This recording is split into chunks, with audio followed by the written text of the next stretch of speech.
My name is समीक्षा। तो आज हम करेंगे ऑर्गेनिक, जो हम hello alkane and halo arrange कर रहे थे। फर्स्ट पार्ट में हमने उसका बेसिक कंसेप्ट देखा था कि कैसे कैसे रिएक्शंस होती हैं। Now we will talk about the main concept of halo alkane and halo arene. ठीक है, तो यहाँ पे सबसे पहले हमारा एक टॉपिक है fundamental concept in organic reaction mechanism. एक ऑर्गेनिक रिएक्शन जब होती है तो उसके पीछे क्या मेन मैकेनिज्म छुपा होता है, कैसे कैसे रिएक्टेंट से प्रोडक्ट बनता है। अभी तक हम बचपन में सिर्फ एक चीज़ पढ़ रहे थे, यहाँ रिएक्टेंट होता था, देन डायरेक्ट हम प्रोडक्ट में कन्वर्ट कर देते थे।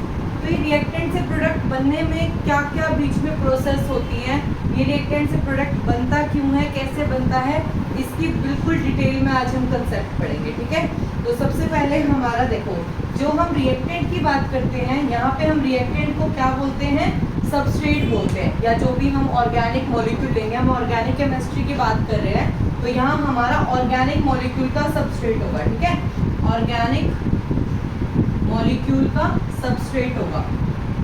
ठीक है, अब डिपेंड करता है कि ये सबस्ट्रेट जो है उसमें इलेक्ट्रॉन डेंसिटी कितनी है। ठीक है, क्या डिपेंड करता है यहाँ पे, इलेक्ट्रॉन डेंसिटी का रोल मैटर करता है यहाँ पे। अभी हम पढ़ेंगे सबको लाइन बाय लाइन। ठीक है, पहले तुम देख लो मैं क्या बोल रही हूँ। इलेक्ट्रॉन डेंसिटी का रोल है यहाँ पे। देन देखो यहाँ पे एरो हुई, यहाँ पे मेन क्या यूज कर रहा है, अटैकिंग रिएजेंट। ठीक है, कि हम क्या लेते हैं बीच में, अटैकिंग रिएजेंट कौन सा लेते हैं, जो अटैक करेगा सबस्ट्रेट पे और देन उसे कन्वर्ट करेगा। ठीक है, अटैक करने के बाद फिर एक क्या तैयार होता है, इंटरमीडिएट या फिर ट्रांजिशन स्टेट। क्या चीज, ट्रांजिशन स्टेट। देन हमें जाके प्रोडक्ट मिलता है और साइड में बाय प्रोडक्ट मिलता है। ठीक है, कई बार हमें मोस्टली केस में हमें बाय प्रोडक्ट भी मिलता है। तो ये होता है हमारा एक proper line by line concept. सबसे पहले हमारा एक सबस्ट्रेट होगा, फिर हम अटैकिंग रिएजेंट लेंगे। अब ये जो अटैकिंग रिएजेंट है वो दो टाइप से हो सकता है हमारा, इलेक्ट्रोफाइल एंड न्यूक्लियोफाइल। ठीक है, इलेक्ट्रोफाइल एंड न्यूक्लियोफाइल, इसके बारे में अभी हम डिस्कस करेंगे। देन हमारा किस में कन्वर्ट होएगा, इंटरमीडिएट। अब इंटरमीडिएट तीन टाइप के हम पढ़ेंगे, कार्बोकैटायन, कार्बोएनायन और फ्री रेडिकल वाला। ठीक है, तीन टाइप के हमारे इंटरमीडिएट तैयार होते हैं। देन हमें जाके प्रोडक्ट में कन्वर्ट होता है। यहाँ तक क्लियर है? तो इसको अच्छे से लिख लो, तुम इसको अच्छे से बता भी सकते हो अपने बोर्ड एग्जाम्स में कि कैसे कैसे हमारी एक रिएक्शन मैकेनिज्म प्रोसीड करती है। तो लाइन बाय लाइन सबके बारे में पढ़ेंगे। सबसे पहले हम बात करते हैं सबस्ट्रेट की। ठीक है, सबस्ट्रेट की जो हमारा रिएक्टेंट है, तो मैंने यहाँ पे बात करा, किस पे डिपेंड करेगा कि उस पर इलेक्ट्रॉन डेंसिटी कितनी है। मान लो हम यहाँ पे जो ऑर्गेनिक मॉलिक्यूल ले रहे हैं वो ऐसे ही होगा, कुछ आर टाइप का, और साथ में H लगा दो। ठीक है, RH। और अभी हम हेलो एल्केन वगैरह पढ़ रहे हैं, तो ये किसमें चेंज हो जाएगा, RH में। मतलब कोई भी CH3 होगा, अल्काइल ग्रुप होगा, मिथाइल, इथाइल, इनके साथ कोई भी एक हेलोजन जुड़ा होगा, तो ये होंगे हमारे हेलो एल्केन्स होंगे। ठीक है, तो यहाँ पे हम देखो क्या बात करेंगे, इलेक्ट्रॉन डेंसिटी बोला मैंने। देखो यहाँ पे ये वाला जो होगा नेगेटिव पार्ट होगा, जो हमारा हेलोजन वाला पार्ट है वो कैसा होगा, नेगेटिव। तो दूसरे वाला क्या होगा, पॉजिटिव। मतलब ये इससे इलेक्ट्रॉन अपनी तरफ पुल करेगा, तो ये नेगेटिव होता जाएगा, ये पॉजिटिव होता जाएगा। तो ये अपनी इलेक्ट्रॉन डेंसिटी इसके पास खींचता जाएगा। तो इलेक्ट्रॉन डेंसिटी यहाँ ज़्यादा होगी, यहाँ कम होगी। अब हमारा जो अटैकिंग रिएजेंट है वो डिसाइड करेगा कि अगर वो इलेक्ट्रोफाइल है, इलेक्ट्रोफाइल मीन्स क्या होता है, इलेक्ट्रॉन लविंग, मतलब जिसके पास इलेक्ट्रॉन की कमी होगी, इसके पास इलेक्ट्रॉन की कमी होगी, तो कमी होगी तो ये किसके पास जाएगा, एक्स वाले के पास। क्यों, क्योंकि वहाँ इलेक्ट्रॉन ज़्यादा है। ध्यान से सुनो मैंने क्या कहा, सबस्ट्रेट किस पे डिपेंड करता है, जहाँ इलेक्ट्रॉन डेंसिटी ज़्यादा होएगी या कम होएगी वो डिपेंड करेगा अटैकिंग रिएजेंट कहाँ जाके अटैक करेगा। अटैकिंग रिएजेंट दो है, इलेक्ट्रोफाइल और न्यूक्लियोफाइल। इलेक्ट्रोफाइल वहाँ अटैक करेगा जहाँ इलेक्ट्रॉन डेंसिटी ज़्यादा होएगी, क्योंकि उसको इलेक्ट्रॉन पसंद है, इलेक्ट्रॉन लविंग है। और न्यूक्लियोफाइल वहाँ अटैक करेगा, ये होता है न्यूक्लियस लविंग। क्या होता है ये, न्यूक्लियस लविंग। ठीक है, तो ये कहाँ जाएगा, पॉजिटिव की तरफ। तो मेरा न्यूक्लियोफाइल कहाँ जाएगा, जहाँ कम है, यहाँ पे CH3 पे कम है। और इलेक्ट्रोफाइल मेरा कहाँ जाएगा, X के पास जाएगा। क्यों, क्योंकि वहाँ ज़्यादा है। ठीक है, तो डिपेंड हुआ ना कि इलेक्ट्रॉन डेंसिटी के बेस पे अटैकिंग रिएजेंट कहाँ अटैक करेगा, यही चीज़ मैं समझाना चाह रही थी। ठीक है, इसके बाद क्या बनते हैं हमारे इंटरमीडिएट बनते हैं। किस टाइप के? 3 टाइप के। कार्बोकैटायन, कार्बन पे प्लस आ गया, मतलब क्या है वहाँ पे? कार्बन पे कमी हो गई है। प्लस मीन्स कमी, माइनस मीन्स एक्स्ट्रा आ गया है। नॉर्मल कार्बन क्या करता है? 4 बॉन्ड बनाता है। कितने बॉन्ड बनाता है? 4 बॉन्ड। ठीक है, एक बॉन्ड हट जाएगा तो पॉजिटिव आ जाएगा क्योंकि कमी आ गई। पहले 8 इलेक्ट्रॉन थे, अब कितने इलेक्ट्रॉन रह गए? 6 इलेक्ट्रॉन। एक बॉन्ड में कितने इलेक्ट्रॉन होते हैं? 2 इलेक्ट्रॉन। कितने होते हैं? 2 इलेक्ट्रॉन। अगर मैं यहाँ लिख रही हूँ ऐसे CS3 और X करके, तो इसके पास इलेक्ट्रॉन डेंसिटी जा रही है। जब यहाँ पे प्रॉपर कन्वर्ट नहीं होता ना कि पूरा X नेगेटिव बन गया, तब तक जब इस पे क्या आएगा? नेगेटिव। ध्यान से सुनो क्या कह रही हूँ मैं। इसके पास अभी इलेक्ट्रॉन डेंसिटी सिर्फ खींच रहा है तो इलेक्ट्रॉन्स वही बॉन्ड के अंदर, तो ये क्या करेगा? डेल्टा नेगेटिव और ये हो जाएगा डेल्टा स्लाइटली पॉजिटिव। लेकिन अगर मैं इसको ऐसे कर दूं CS3 पे पॉजिटिव और X नेगेटिव, देन इसका बॉन्ड कंप्लीटली टूट चुका है, ये 2 इलेक्ट्रॉन प्रॉपर गेन कर चुका है। ठीक है, इस नेगेटिव साइन का मतलब क्या है? इसने दोनों इलेक्ट्रॉन जो बॉन्ड के थे वो अपने तरफ खींच लिए और ले लिए। ठीक है, इसके पास कमी आ गई, इसके पास एक्स्ट्रा आ गया। तो पता चला ये डेल्टा नेगेटिव हम कब यूज करते हैं और पॉजिटिव नेगेटिव कब यूज करते हैं। ठीक है, यहाँ पे अभी बॉन्ड है, सिर्फ इलेक्ट्रॉन डेंसिटी पुल की है उसने, यहाँ बॉन्ड नहीं है, टूट गया, तभी हमने इसको अलग अलग कर दिया है। क्लियर है यहाँ तक? तो हम कहाँ पे थे? इंटरमीडिएट। देखो कार्बोकैटायन, कार्बोएनायन क्या होएगा? एक्स्ट्रा आ जाएंगे। 4 बॉन्ड तो इस पे होते ही हैं, ठीक है, एक्स्ट्रा आ जाएगा। उसके बाद क्या है? Free radical. फ्री रेडिकल क्या होता है? जहाँ पे हमारा जो क्लीवेज होता है बॉन्ड का वो सिंगल सिंगल हो, एक इलेक्ट्रॉन। यहाँ पे देखो, यहाँ मतलब पूरे 2 इलेक्ट्रॉन गायब चले गए, यहाँ पूरे 2 इलेक्ट्रॉन आ गए। रेडिकल का मतलब एक इलेक्ट्रॉन का जब, ठीक है, एक इलेक्ट्रॉन जब उसके पास आया हो तो वहाँ पे फ्री रेडिकल का हम यूज करते हैं। पहले एक बार यहाँ तक लिख लो, उस लास्ट में क्या हो जाएगा? प्रोडक्ट बन जाएगा हमारा जो हमें चाहिए था। तो ये वाला हमारा प्रॉपर है, इसे अच्छे से लिख लो। फिर हम आगे बात करते हैं कि जो बॉन्ड है वो कैसे क्लीवेज होता है, होमोलिटिक और हेट्रोलिटिक क्लीवेज के बारे में हम देखेंगे। ठीक है, यहाँ तक क्लियर है? सबस्ट्रेट अटैकिंग, सबस्ट्रेट कैसा होना चाहिए? इलेक्ट्रॉन डेंसिटी डिसाइड करती है। Attacking reagent, electrophile, nucleophile. Intermediate हमारा ये 3 में से कोई भी बन सकते हैं, कार्बोकैटायन, कार्बोएनायन और फ्री रेडिकल। देन हमारा प्रोडक्ट कन्वर्ट होता है और एक साइड में बाय प्रोडक्ट निकलता है। ठीक है, तो ये तुम्हारी पूरी प्रोसेस थी। तो नेक्स्ट हमारा टॉपिक रहेगा क्लीवेज ऑफ बॉन्ड। ठीक है, cleavage of bond in organic molecule. तो नेक्स्ट हमारा टॉपिक क्या था? फ्यूजन। क्या? फ्यूजन, टूटना। Fusion of covalent bond. किसका बॉन्ड? Covalent bond. क्योंकि यहाँ पे जो हम ऑर्गेनिक मॉलिक्यूल पढ़ रहे हैं वो कार्बन और हाइड्रोजन के बीच में, तो इनके बीच में मोस्टली कैसे होते हैं?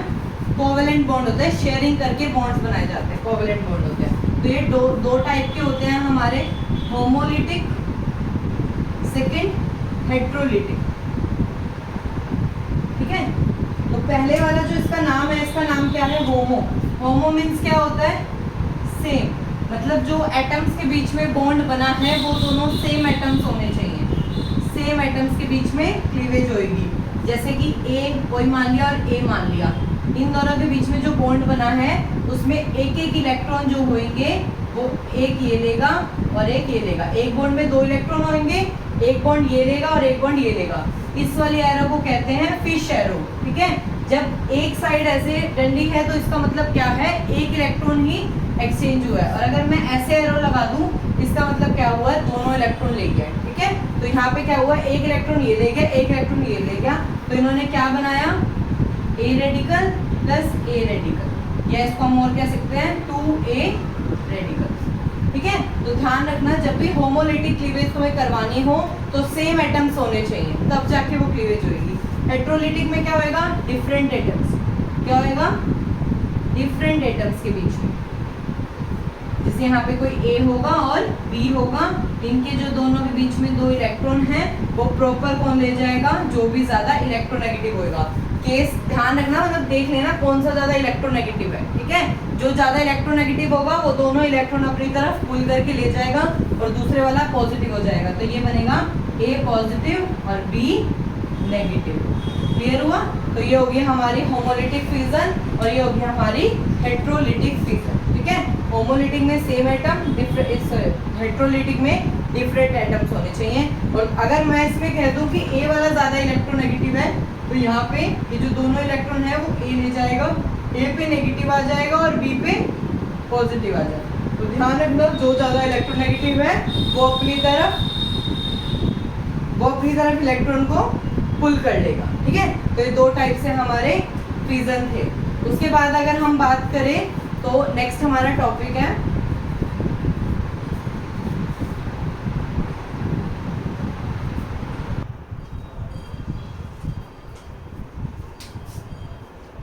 तो ये वाला टॉपिक हमने किसके लिए देखा, जो हमारा सबस्ट्रेट था उसमें इलेक्ट्रॉन डेंसिटी का पता लगाना पड़ेगा हमें। अगर हेट्रोलिटिक फ्यूजन जिस साइड होएगी वहां पे इलेक्ट्रॉन डेंसिटी ज्यादा होएगी, ठीक है। सेकंड उसमें क्या था हमारा, टाइप्स ऑफ अटैकिंग रिएजेंट, है ना, मतलब जो अटैकिंग रिएजेंट होगा वो कैसा होगा ये भी डिसाइड होता है। तो नेक्स्ट हमारा टॉपिक है छोटा सा, टाइप्स ऑफ अटैकिंग रिएजेंट, ठीक है।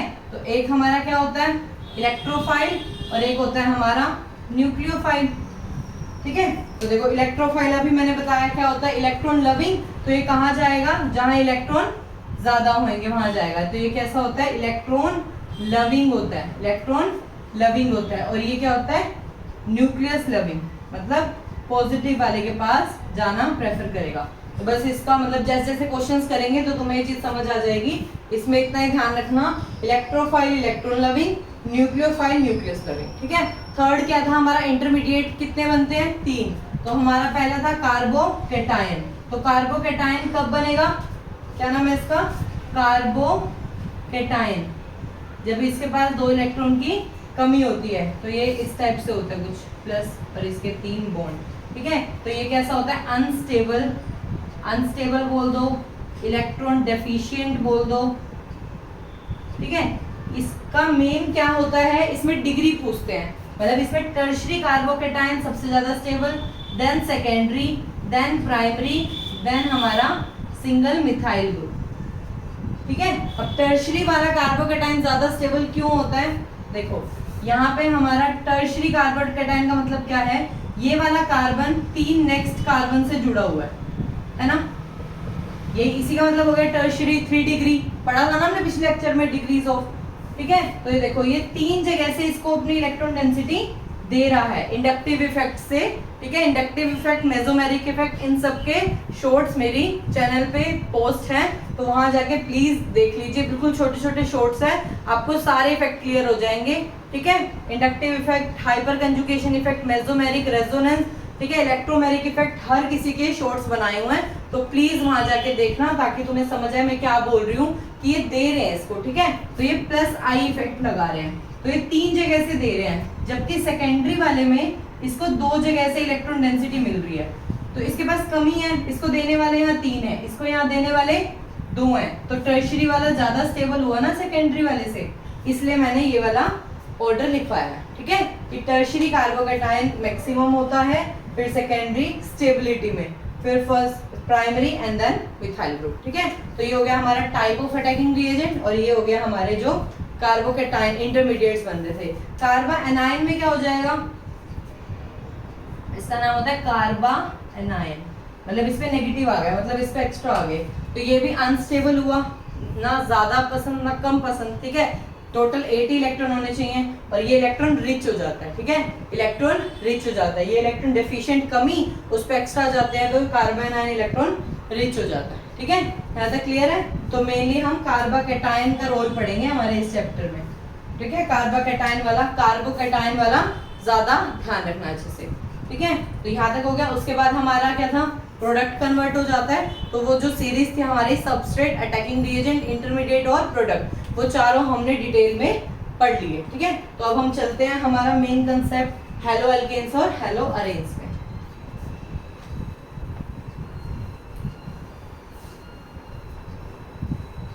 तो हमारा टॉपिक है हेलो एल्केन्स और हेलो अरेन्स। क्या नाम है, हेलो एल्केन्स, हेलो अरेन्स। तो देखो हेलो मीन्स क्या है, देखो 2 है इसमें, हेलो मीन्स हेलोजन। क्या है यहाँ पे, हेलो मीन्स हेलोजन, और एल्केन मीन्स जो सिंगल बॉन्ड वाले होते हैं, सैचुरेटेड, ठीक है, सिंगल बॉन्ड वाले हमारे कार्बन हाइड्रोजन वाले मॉलिक्यूल। तो यहाँ पे क्या हुआ, हमारा नॉर्मल ये होता है CH4, तो मीथेन है, सबसे छोटा मॉलिक्यूल है ये, ठीक है, मीथेन हो गया। इसमें से एक हाइड्रोजन को हटा के एक हेलोजन ऐड करवा दिया, तो ये बन गया CH3X।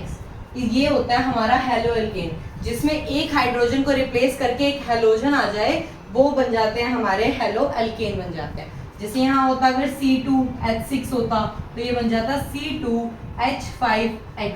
अब ये X क्या है, हेलोजन। हेलोजन वाली कौन सी होती है, जो 17 ग्रुप वाली फैमिली होती है, उसे क्या कहते हैं, हेलोजन फैमिली। तो उसमें सबसे पहले होता है फ्लोरीन, क्लोरीन, ब्रोमीन, आयोडीन, ठीक है। ये चारों हमारे इन चारों का ही मतलब X है। X जहां लिखा हो मतलब वहां पे इन चारों में से कोई भी आ सकता है, ठीक है, चारों ही एलिजिबल हैं वहां आने के लिए। अगर कोई दो आ सकते हैं तो वो स्पेशली मेंशन कर देंगे कि X यहाँ पे फ्लोरीन और क्लोरीन है या ब्रोमीन और आयोडीन है। अगर कुछ भी नहीं लिखा, सिर्फ X है, मतलब वहां पे चारों की आने की पॉसिबिलिटी है, ध्यान रखना इस बात को। सिमिलरली हेलो अरेन्स क्या हो जाएगा, यहाँ पे जो एल्कीन है वो क्या है, सिंगल चेन वाले, यहाँ पे अरेन्स में आ जाएगा हमारा बेंजीन रिंग, ठीक है, रिंग वाली चीज आ जाएगी। तो यहाँ पे देखो सारे क्या होते हैं, ऐसे होते हैं, यहाँ कार्बन हाइड्रोजन, ये देखो ये 6 कार्बन होते हैं और यहाँ यहाँ एक एक हाइड्रोजन लगा होता है, यही होता है ना। तो किसी एक हाइड्रोजन को हटा के एक हेलोजन लगा दिया तो ये भी क्या हो जाएगा, हेलो अरेन्स। यहाँ H था, H को हटा के मैंने X लगा दिया, X इन चारों में से कोई भी हो सकता है, तो ये बन गया हेलो अरेन्स, ठीक है। तो ये था हमारा हेलो एल्केन और हेलो अरेन का बेसिक इंट्रोडक्शन। यहाँ पे जो मेरे कार्बन होते हैं वो सारे क्या होते हैं, sp3 हाइब्रिडाइजेशन देखो तो sp3 क्योंकि सारे क्या हैं, सिंगल बॉन्ड है। यहाँ पे देखें तो sp2 क्योंकि यहाँ पे डबल बॉन्ड भी आ जाता है, ठीक है, इसीलिए सिंगल बॉन्ड वाले sp3, डबल बॉन्ड आ गया तो sp2 हाइब्रिडाइजेशन, ठीक है। और सिंगल बॉन्ड जो होता है वो बॉन्ड लेंथ ज्यादा होती है, बॉन्ड की लेंथ जो होती है वो ज्यादा होती है। डबल बॉन्ड में बॉन्ड लेंथ कम हो जाती है, डिक्रीज हो जाती है, छोटा हो जाता है, ठीक है। तो यहाँ इसके बाद हम पढ़ेंगे क्लासिफिकेशन, ठीक है। क्या पढ़ेंगे, classification of halo alkane and hello arenes different basis पे, ठीक है, डिग्री के बेसिस पे, हाइब्रिडाइजेशन के बेसिस पे, ठीक है, और वो मोनो सब्स्टिट्यूएंट्स के बेस पे। सबसे मेनली हम पढ़ेंगे जो भी हेलोजन हमारा सब्स्टिट्यूट है वो मोनो है, डाई है, ट्राई है, कैसे सब्स्टिट्यूटेड है, मतलब एक हेलोजन लगा हुआ है, 2 हेलोजन लगे हुए हैं, इस बेस पे हम उसे क्लासिफाई करेंगे, ठीक है।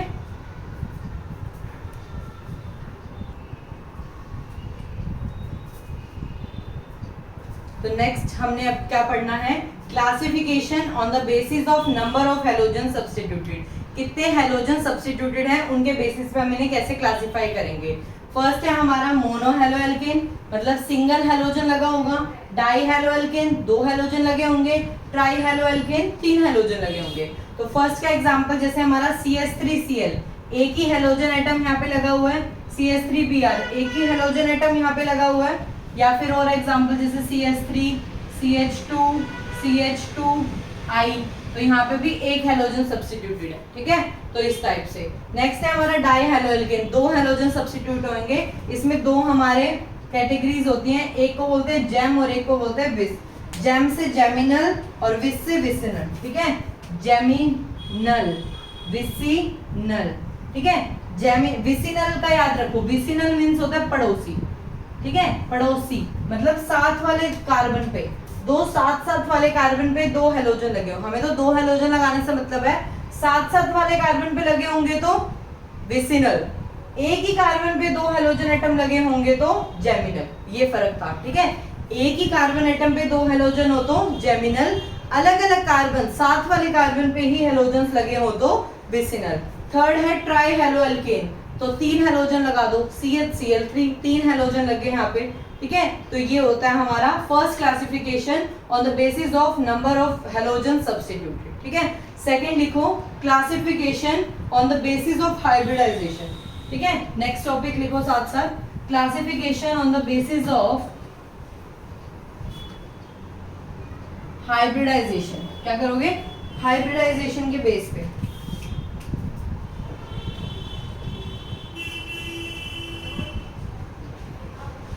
ठीक है। तो इसमें हम 4 पढ़ेंगे मेन।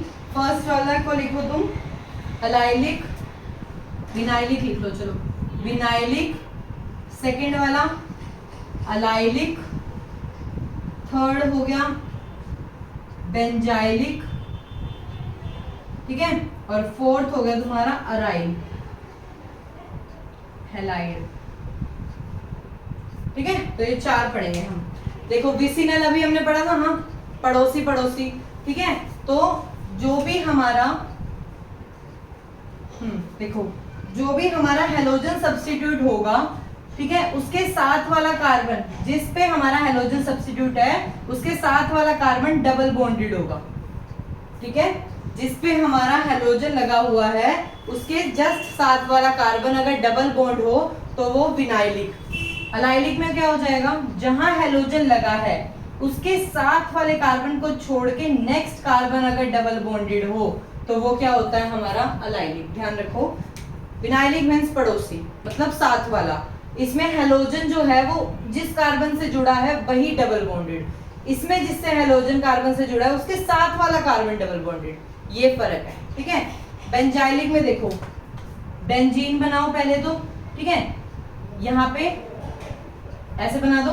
बेंजाइलिक में क्या हो जाएगा, यहाँ ऐसे होगा, जहां पे हमारा हेलोजन जुड़ा है उसके साथ वाले कार्बन का साथ कार्बन डबल बॉन्डेड से जुड़ा होगा, जैसे हमारा अलाइलिक था, ठीक है।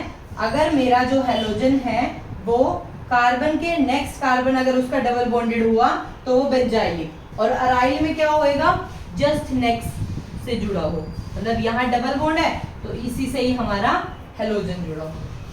ध्यान से समझ लो ये चारों, ठीक है। एक बार दोबारा से रिपीट कर लेना वीडियो को, नहीं समझ आया तो। विनाइलिक में क्या हो जाएगा, साथ वाला कार्बन डबल बॉन्ड, अलाइलिक में साथ के साथ वाला डबल बॉन्ड, बेंजाइलिक में साथ के साथ वाला डबल बॉन्ड, अराइल में साथ वाला डबल बॉन्ड, ठीक है। ये दोनों एक जैसे हो गए और ये दोनों एक जैसे हो गए, ठीक है। तो ये थी हमारी classification on the basis of hybridisation.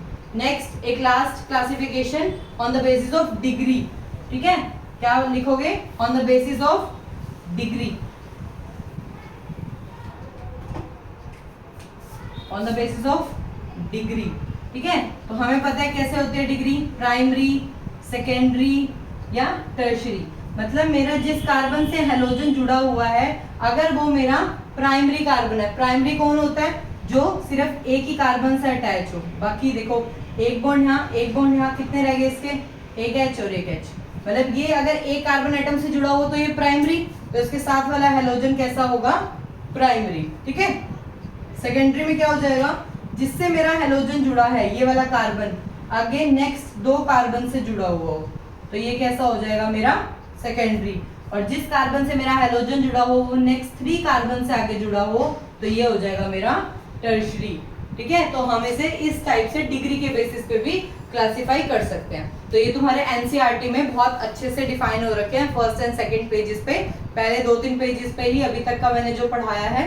उसके बाद आते हैं हमारे मेथड्स ऑफ प्रिपरेशन, ठीक है, वो हम नेक्स्ट वीडियो में करेंगे, ठीक है। तो ये सेकंड पार्ट था, इससे पहले फर्स्ट पार्ट अपलोड हो चुका है, और जो बेसिक जीओसी की टर्म्स है, इंडक्टिव इफेक्ट, मेसोमेरिक इफेक्ट, ये सब प्लीज जाके तुम शॉर्ट्स में देख लेना या कहीं से भी देख लेना, तो वो चीजें क्लियर होंगी, तब तुम्हें समझ आएगा किस पे नेगेटिव क्यों आ रहा है, किसी पे पॉजिटिव क्यों आ रहा है, electron withdrawing group, electron donating group, ये सब चीजें पढ़नी बहुत ज्यादा जरूरी है। और फिर भी तुम्हें लगता है कि मैं रिपीट करवाऊं तो मुझे कमेंट बॉक्स में बताना, मैं दोबारा से सारे टर्म्स को तुम्हें अच्छे से डिफाइन करूंगी नेक्स्ट पार्ट में। तो अगर नहीं तो नेक्स्ट पार्ट में हम आगे पढ़ेंगे methods of preparation of haloalkane and haloarene, जिसे प्रिपेयर कैसे करा जाता है, ठीक है। तो यहाँ तक की क्लास कंप्लीट होगी हमारी। Thank you, bye bye.